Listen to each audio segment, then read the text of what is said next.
മഹാന്മാരായ പണ്ഡിതന്മാർ സ്ഥാപിച്ച ഏറെ ത്യാഗങ്ങളും ബുദ്ധിമുട്ടുകളും നേരിട്ട് വരക്കൽ സയ്യിദ് അബ്ദുറഹ്മാൻ മുല്ലക്കോയത്തങ്ങൾ, AP അഹമ്മദ് കുട്ടി മുസ്ലിയാർ, പാങ് K മുഹമ്മദ് അബ്ദുൽ ബാരി മുസ്ലിയാർ, വാഴക്കുളം K അബ്ദുൽ ഖാദർ മുസ്ലിയാർ, അങ്ങനെ പണ്ഡിതന്മാരായ പണ്ഡിതവരേണ്യരായ പണ്ഡിതന്മാർ സമസ്ത കേരള ജമിയത്തുൽ ഉലമ സ്ഥാപിക്കുകയും ബഹുമാനപ്പെട്ട ശംസുൽ ഉലമ അതിനുശേഷമുള്ള പണ്ഡിതവരേണ്യർ അതിങ്ങനെ കൂട്ടിക്കൊണ്ടുവരികയും ഇന്നിത്രയും മഹത്തായ ലക്ഷക്കണക്കിന്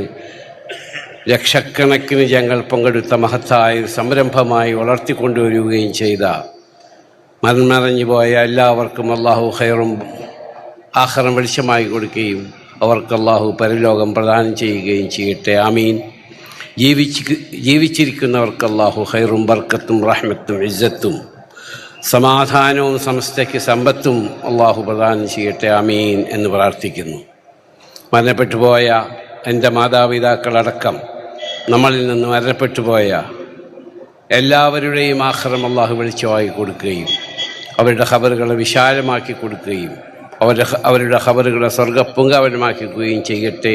ആമീൻ എന്നൊരൊറ്റ പ്രാർത്ഥനയ്ക്ക് വേണ്ടി മാത്രമാണ് ഞാൻ ഇവിടെ എത്തിച്ചേർന്നിട്ടുള്ളത്. പണ്ഡിതന്മാരുമായി അടുപ്പവും ബന്ധവും വെച്ച് പുലർത്തുക എന്നത് എൻ്റെ വല്യപ്പ എന്നെ പഠിപ്പിച്ചതാണ്. പണ്ഡിതന്മാരുമായി വളരെ അടുപ്പമായിരുന്നു എൻ്റെ വല്യപ്പക്ക്. ഒരുപാട് അന്നത്തെ സംസ്ഥാന നേതാക്കളിൽ പലരും എൻ്റെ വല്യപ്പയുമായി സുഹൃത്ത് ബന്ധമുണ്ടായിരുന്നു. അതിപ്പോഴും ഞങ്ങൾ വെച്ച് പുലർത്തുകയാണ്. ഇക്കഴിഞ്ഞ ദിവസങ്ങൾ ബഹുമാനപ്പെട്ട ജിഫ്രി മുത്തുക്കോയത്തങ്ങളും വൈസ് പ്രസിഡൻറ്റും എൻ്റെ ഓഫീസിൽ വന്നപ്പോൾ പറഞ്ഞു, നിങ്ങൾ വിളിച്ചാൽ ഞാൻ അങ്ങോട്ട് വരേണ്ടവനാണ്, നിങ്ങൾ എന്തിനു ഓഫീസിൽ വന്നു എന്ന് ഞാൻ അവരോട് ചോദിച്ചു. ക്ഷണിക്കാൻ വേണ്ടിയിട്ടാണ്. ഞാൻ പറഞ്ഞു, തീർച്ചയായും ഞാൻ വരും, നിങ്ങൾ പങ്കെടുക്കും, പക്ഷേ ദുആക്ക് വേണ്ടി മാത്രമാണ് ഞാൻ വരുന്നതെന്ന് അവരോട് പറയുകയുണ്ടായി. പണ്ഡിതന്മാരുമായുള്ള സംസർഗം, ഞാൻ ഈ അടുത്തിടെ ഈജിപ്തിൽ പോവുകയുണ്ടായി. അവിടെ ഒരു പണ്ഡിതനെ കണ്ടു. അദ്ദേഹം പറഞ്ഞു, എല്ലാ കാര്യങ്ങളും പരിശുദ്ധ ഖുർആനിൽ പറഞ്ഞിട്ടുണ്ട്.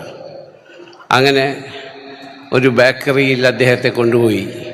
എന്നിട്ട് പറഞ്ഞു, ഒരു കഥ മാതിരിയാണ് അദ്ദേഹം എന്നോട് പറഞ്ഞത്. ഒരു കഷ്ണം ബ്രെഡ് എടുത്തുകൊണ്ട് അതിൽ എത്രത്തോളം ഷുഗറുണ്ട്, എത്രത്തോളം അതിൽ മൈദയുണ്ട്, ആട്ടയുണ്ട്, നെയ്യുണ്ട് എന്നൊക്കെ ചോദിച്ചപ്പോൾ പറഞ്ഞു, അത് ബേക്ക് ചെയ്യുന്ന ആളെ വിളിച്ച് അദ്ദേഹം ചോദിച്ചു എന്തൊക്കെയാണ്. അപ്പോൾ പറഞ്ഞു, ഞങ്ങൾ ഇത്ര കിലോ മൈദയിൽ, ഇത്ര കിലോ ആട്ടയിൽ, ഇത്ര കിലോ നെയ്യിട്ട് ഇങ്ങനെ ഉണ്ടാക്കിയത്, അത് 10 എണ്ണമായിട്ട് മുറിച്ചു, അതിൽ നിന്നൊരു കഷ്ണമാണിത് എന്ന്. അപ്പോൾ അദ്ദേഹം പറഞ്ഞു, വസ്അലു അഹ്ല ദിക്രി ഇൻ കുൻതും ലാ തഅലമൂൻ. അറിവില്ലാത്ത കാര്യം അറിവുള്ളവരോട് ചോദിച്ചു മനസ്സിലാക്കുക. അത് പണ്ഡിതന്മാരുമായുള്ള സംസർഗത്തിലേ മനസ്സിലാവുള്ളൂ. ഞാൻ ഹംസക്കുട്ടി മുസ്ലിയാരാണ്. ഞാൻ താമസിച്ചിരുന്ന എൻ്റെ വീടിൻ്റെ തൊട്ടടുത്ത പള്ളിയിൽ ഇമാമായിരുന്നു ഹംസക്കുട്ടി മുസ്ലിയാർ. എന്ത് സംശയം ഉണ്ടെങ്കിലും അദ്ദേഹത്തോട് ഞാൻ വിളിച്ചു ചോദിക്കാറുണ്ട്. അദ്ദേഹം പല കിതാബുകളും റെഫർ ചെയ്ത് എനിക്ക് മറുപടി പറയാറുണ്ട്. എൻ്റെ ഭാഗത്ത് എന്തെങ്കിലും തെറ്റുണ്ടോ എന്നറിയാൻ വേണ്ടി ഞാൻ അദ്ദേഹത്തെ വിളിച്ചു ചോദിക്കുകയുണ്ടായി. ബഹുമാനപ്പെട്ട ഷേഖുൽ ജാമിയ അദ്ദേഹം എന്നോടൊരു കഥ പറഞ്ഞു. അദ്ദേഹം പറഞ്ഞ കഥ, അബ്ബാസിയ ഭരണകാലത്ത് ഹാറൂൺ റഷീദ് ചക്രവർത്തിയുടെ അരികത്ത് ഒരു പണ്ഡിതൻ വന്നു. ആ പണ്ഡിതൻ ഇബ്നു സമ്മാക്ക്. ആ പണ്ഡിതൻ എന്നോട് ചോദിച്ചു, പണ്ഡിതനോട് രാജാവ് ചോദിച്ചു, അല്ലയോ പണ്ഡിത വരേണ്യരെ, ഞങ്ങൾക്ക് എന്തെങ്കിലും ഒന്ന് പറഞ്ഞ് മനസ്സിലാക്കി തരുമെന്ന്. ഞാൻ പറഞ്ഞു, രാജാവിനോട് ഞാൻ എന്താ പറയാൻ തന്നെ ഒരു കഥ ചോദിക്കട്ടെ എന്ന് പറഞ്ഞു. എൻ്റെ കയ്യിലൊരു ഗ്ലാസ് വെള്ളമുണ്ട്. നിങ്ങളൊരു മരുഭൂമിയിൽ വെള്ളം കിട്ടാതെ ദുഃഖിച്ച് വിഷമിച്ചിരിക്കുമ്പോൾ ഞാൻ ആ ഒരു ഗ്ലാസ് വെള്ളം ഇങ്ങോട്ട് തരുന്നു.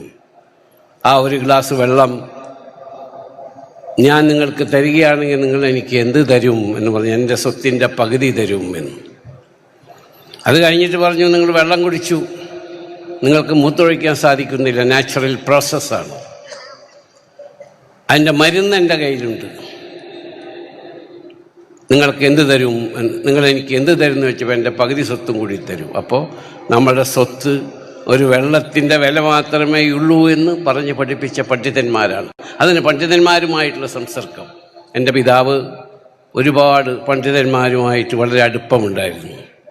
തൊഴിയൂർ മുഹമ്മദ് മുസ്ലിയാർ, അദ്ദേഹത്തെ കൂടെ ഉണ്ടായിരുന്ന ബാബു മുസ്ലിയാർ, ആ ബാബു മുസ്ലിയാരുടെ മകൻ ഫസലാണ് എൻ്റെ നൈൽ പോലെ ലോകത്തിൽ എല്ലായിടത്തും എൻ്റെ കൂടെ യാത്ര ചെയ്യുന്നത്, എൻ്റെ കൂടെ ഷാഹിദുള്ള പോലെ. അങ്ങനെ പണ്ഡിതന്മാരുമായുള്ള സംസർഗമാണ് നമ്മുടെ വിജയം എന്ന് വിശ്വസിക്കുന്നവനാകുന്നു ഞാൻ. ആയതുകൊണ്ട് ഈ സംസ്ഥയ്ക്ക് എന്താവശ്യം എപ്പോഴുണ്ടോ വിനീതനായ ഞാൻ ആ സംസ്ഥ ഇവിടെ ഉണ്ടാകുമെന്ന് കൂടി പറഞ്ഞുകൊണ്ട്, ഇവിടെ ഇത് ഞങ്ങളുടെ പ്രൊജക്റ്റ് എന്നും പറഞ്ഞിട്ട് ബഹുമാനപ്പെട്ട ജിഫ്രി മുത്തുക്കോയ തങ്ങളെ ഈ പ്രൊജക്റ്റുകൾ മുഴുവൻ എനിക്ക് തന്നിട്ടുണ്ട്. അപ്പോൾ ഞാനതിങ്ങനെ വായിച്ചു നോക്കി. അപ്പോൾ പറഞ്ഞത് വലിയ പ്രൊജക്റ്റുകളാണ് ഇൻഷാ അല്ലാഹ്. അപ്പോൾ എന്തെങ്കിലും ഒരു പ്രൊജക്റ്റ് ഞാൻ പറഞ്ഞില്ലെങ്കിൽ തങ്ങൾക്കൊരു വിഷമാവും അല്ലേ തങ്ങളെ? ഇൻഷാ അല്ലാഹ്. അപ്പോൾ ഇതിൽ മനോഹരമായൊരു പള്ളി 7.5 കോടി റുപ്യാണ് ഇപ്പോൾ കാണിച്ചിട്ടുള്ളത്. ഇൻഷാ അല്ലാഹ് ഈ പള്ളി തങ്ങളതിൽ ഇനി കൂടിയാലും ശരി ആ പള്ളി ഞാൻ പണിത് തരും ഇൻഷാ അല്ലാഹ്. അതുപോലെ ഇതിൽ വലിയ പ്രൊജക്റ്റ് ഉണ്ട്. ഞാൻ അവിടുത്തെ ഗവൺമെൻറ്റുമായി സംസാരിച്ച് അവരുടെ ഫണ്ടിൽ നിന്ന് സമസ്തയ്ക്ക് എന്ത് ചെയ്യാൻ സാധിക്കുമെന്ന് കൂടി ഇൻഷാ അല്ലാഹ് ഞാൻ പരിശ്രമിക്കുന്നതാണ്. ബഹുമാനപ്പെട്ട മുഖ്യമന്ത്രിക്കും എൻ്റെ മറ്റെല്ലാവർക്കും വേഗം പോകുന്നതുകൊണ്ട് ബഹുമാനപ്പെട്ട പാണക്കാട് സയ്യിദ് സാദിഖ് അലി ശിഹാബ് തങ്ങളുടെ അദ്ദേഹം സംബന്ധിച്ചിട്ടാണ് ഞാൻ പ്രസംഗിക്കാമെന്ന് പറഞ്ഞത്. അദ്ദേഹം പറഞ്ഞതൊക്കെ കഴിഞ്ഞിട്ട് ഞാൻ പോകണുള്ളൂ എന്ന് പറഞ്ഞു. അങ്ങനെ പ്രതിപക്ഷ നേതാവുണ്ട്, എൻ്റെ സുഹൃത്ത് ഡി.കെ. ശിവകുമാർ ഡെപ്യൂട്ടി ചീഫ് മിനിസ്റ്ററുണ്ട്. അവരെയൊക്കെ മറികടന്നുകൊണ്ട് എനിക്ക് പ്രസംഗിക്കാൻ അവസരം തന്ന സംസ്ഥയ്ക്ക് നന്ദി പറഞ്ഞുകൊണ്ട് ഞാൻ സംസ്ഥയോടൊപ്പം എപ്പോഴും ഉണ്ടാകുമെന്ന്. കാരണം സംസ്ഥ കേരള ജമിയത്തുൽ ഉലമയുടെ കീഴിലുള്ള സംസ്ഥ മതവിദ്യാഭ്യാസ ബോർഡിൻ്റെ കീഴിലുള്ള എൻ്റെ മരണപ്പെട്ടു പോയ പിതാവ് പ്രസിഡൻ്റായ നാട്ടിക ഷൗക്കത്തുൽ ഇസ്ലാം മദ്രസയിലാണ് ഞാൻ പഠിച്ചത്. അതാണ് ഈ മദ്രസ പഠിപ്പ് എന്ന് പറയുന്നത്. അപ്പോൾ എൻ്റെ നാട്ടിൽ നിന്ന് ഒരുപാട് ആളുകൾ ഖത്തീബ് അടക്കം ഇവിടെ വന്നിട്ടുണ്ട്. ഒരു ദിവസം ഖത്തീബ് ഇബ്നു സമ്മാക്കിൻ്റെ പേര് തെറ്റി പറഞ്ഞു. അപ്പോൾ ഞാൻ പറഞ്ഞു, ഖത്തീബെ നിങ്ങൾക്കൊരു തെറ്റ് പറ്റിയിട്ടുണ്ട്, എന്താണെന്ന് ചോദിച്ചു. അപ്പോൾ പറഞ്ഞത് ഇബ്നു സമ്മാക്ക് എന്നാണ് ആ പണ്ഡിതൻ്റെ പേര്, ഹാറൂൺ റഷീദ് രാജാവിൻ്റെ അടുത്ത് പോയതെന്ന്. അപ്പോൾ അദ്ദേഹം പറഞ്ഞു ഞാൻ റെഫർ ചെയ്യട്ടെ. അപ്പോൾ ഞാൻ പറഞ്ഞത് ആലിക്കുട്ടി മുസ്ലിയാർ പറഞ്ഞതാണ്, ഏതെങ്കിലും തെറ്റുണ്ടെങ്കിൽ നിങ്ങൾ അദ്ദേഹത്തോട് ചോദിച്ചാൽ മതി. അദ്ദേഹം പിന്നീട് അത് തിരുത്തി. അപ്പോൾ പണ്ഡിതന്മാരുമായുള്ള സംസർഗമാണ് മനുഷ്യൻ്റെ അറിവ് വർദ്ധിപ്പിക്കുക. വസ്അലൂ അഹ്ല ദിക്രി ഇൻ കുൻതും ലാ തഅലമൂൻ.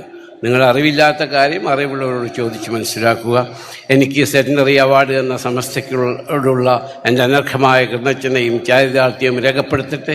നിങ്ങളുടെ ദുആയിൽ എന്നെയും എൻ്റെ മരണപ്പെട്ടുപോയ മാതാപിതാക്കളെയും ഉൾപ്പെടുത്തണമെന്ന് അപേക്ഷിച്ചുകൊണ്ട് ഞാൻ അവസാനിപ്പിക്കട്ടെ. അസ്സലാമു അലൈക്കും വറഹ്മത്തുള്ളാഹി വബറകാതുഹു. മാഷാ അല്ലാഹ്. ബഹുമാന്യനായ യൂസുഫ് അലി സാഹിബിന്റെ നന്മകളെ അള്ളാഹു സ്വീകരിക്കട്ടെ. ഈ പ്രവർത്തകരുടെ മനസ്സിലെന്നും പ്രാർത്ഥന വചസ്സുകളായി അങ്ങേക്ക് വേണ്ടി ഓർമ്മകളുണ്ടാകും.